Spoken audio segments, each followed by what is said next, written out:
The U.S. Navy has officially started developing a new guided missile destroyer class. The tentatively titled DDG-X will replace the older Ticonderoga-class guided missile cruisers and early Arleigh Burke-class guided missile destroyers. The ships will be the backbone of the Navy's fleet into the mid-21st century, protecting carriers and high-end ships while also providing offensive firepower of their own. The Navy kicked off DDG-X by establishing a new program office to oversee development, defense news reports. The office will manage DDG-X's design, technical data package development, construction, testing, fleet introduction and sustainment plans, with an eye toward ordering the first ship in 2028. If everything stays on track, the first ship should enter Navy service around 2032. The Navy operates 22 Cold War-era Ticonderoga-class guided missile cruisers and 69 Arleigh Burke-class destroyers. The Navy produced the Ticonderogas between 1980 and 1991 and expected to have replaced them by now, but a lack of funding over the last 20 years, when land wars dominated, has stymied the development of a replacement. The Arleigh Burke-class, meanwhile, has basically been in continuous production since 1988, upgraded with new technology and a helicopter hangar. The Navy views the Ticonderogas as bodyguards for high-value warships. The service built the Ticonderogas with SPY-1A air defense radars, the Aegis combat system, and 122 missile silos to repel mass missile attacks targeting aircraft carriers and their battle groups. The Arleigh Burke destroyers have a similar loadout, but with newer SPY-1D radars and 90-96 missile silos. The Burke destroyers can pinch hit as fleet defenders if necessary, and also hunt submarines and conduct attacks against land targets with cruise missiles. The Navy cancelled a CG-X cruiser replacement program in 2010 because costs grew far beyond what the Navy could afford.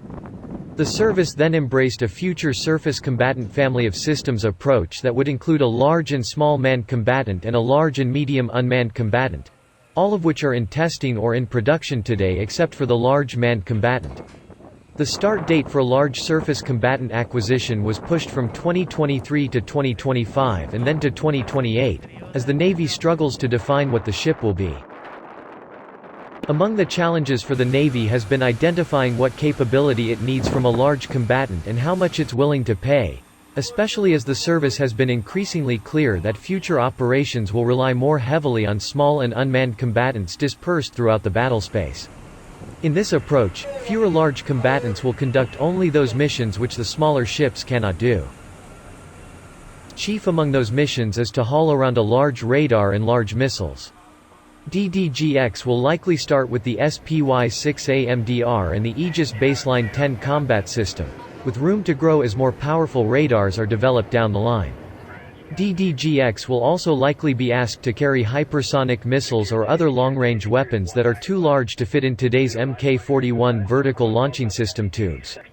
And it will be asked to host directed energy weapons, electromagnetic warfare tools and more that consume a large amount of power. The Navy expects that its large surface combatant fleet, which today is made up of about 92 cruisers and destroyers, will fall to about 74 in the future, reflecting the Navy's preference to make smaller combatants the workhorse of the fleet and save DDGs for where they're most needed. DDG-X has big shoes to fill.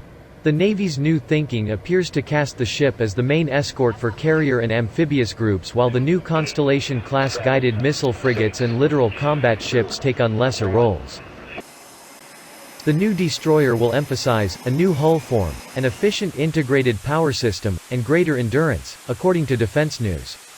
The power system will be essential for integrating the laser weapons that will probably go on DDG-X. The new destroyer will likely have at least one or two lasers, short-range weapons with adjustable power levels that can blind drones or shoot down incoming missiles. The DDG-X will also likely have a multi-purpose 5-inch gun and large silos capable of carrying the Navy's new hypersonic missiles.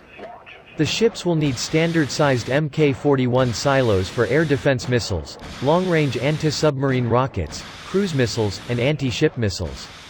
The loss of the Ticonderoga-class, with their 122 silos, means the next-generation ship will likely have at least 100 silos, and maybe more. The ship's armament will probably include ship-launched lightweight anti-submarine torpedoes, a hangar and flight deck capable of supporting 1 or 2 MH-60 Seahawk helicopters, and facilities for launching and recovering smaller uncrewed surface and subsurface ships. The facilities could also support uncrewed aerial vehicles. The age of the Ticonderoga-class, which should be retiring right now, means the Navy must keep the DDG-X program on time and on track. The ship could share many of the same features as the latest version of the Arleigh Burke-class in order to reduce risk.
Clear.